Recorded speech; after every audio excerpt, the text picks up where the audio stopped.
Speaker, it is time to discuss the steps we must take to end child labor in the cocoa and chocolate industry. This issue was brought to my attention by the students at Bell Elementary School in Chicago.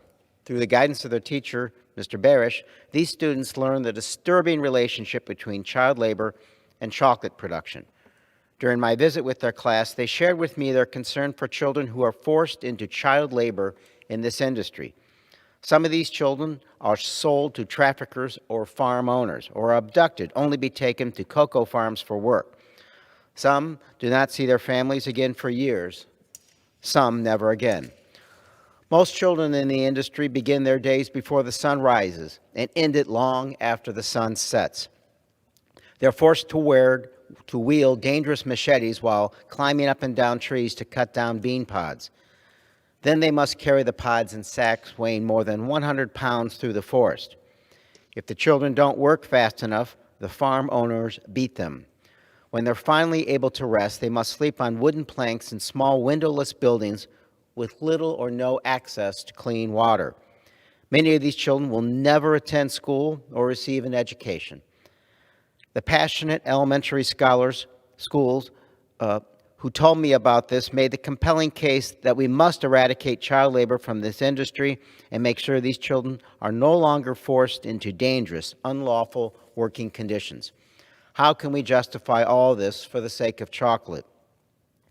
I am not the first member of this body to be concerned about these practices. This fight was first taken up in Congress by former Representative Eliot Engel of New York, who worked to establish a labeling standard to indicate on chocolate products that no child labor had been used in its production.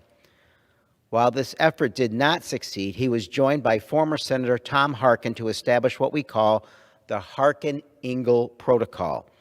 This protocol was an agreement between governments, chocolate companies, and cocoa producers to eliminate the worst forms of child labor within cocoa production. While the protocol has been effective, the problem persists. In 2015, 14 years after the protocol signing, the Department of Labor reported that more than 2 million children were engaged in child labor in cocoa-growing regions of West Africa. And although the chocolate industry made a promise to end child labor almost 20 years ago, today no company can guarantee their products are free of child labor. While chocolate producers have shown some concern for the lives of these children, through dedicated funding to eradicate child labor in the industry, it is simply not enough. The 3 largest chocolate suppliers in the world are not even able to identify the farms where their cocoa is being produced. As Americans, we must recognize that much of the chocolate we enjoy is harvested and produced at the expense of these young children. We cannot let this continue. Kids should be in schools, kids should be playing, kids should be with friends, kids should be kids. After speaking with the children at Bell Elementary, I was proud to take the first step in the Labor HHS and Education Appropriations Bill by including language to reinvigorate the Department of Labor's role in the International Child Labor Cocoa Coordinating Group, and to hold the companies and countries involved accountable for the promises they made 20 years ago under the Harkin-Engel Protocol. There's still much to do.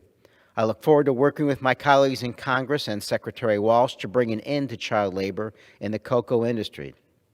I also want to acknowledge the amazing 12 and 13-year-olds who brought this to my attention and are fighting for children they don't know halfway across the world. Standing with these students and working to further their mission is why I'm proud to be a member of this body, to ensure that students like this have their voices heard by Congress. I look forward to going back to Chicago and Bell Elementary students to tell them that Congress is listening. Thank you, and I yield back.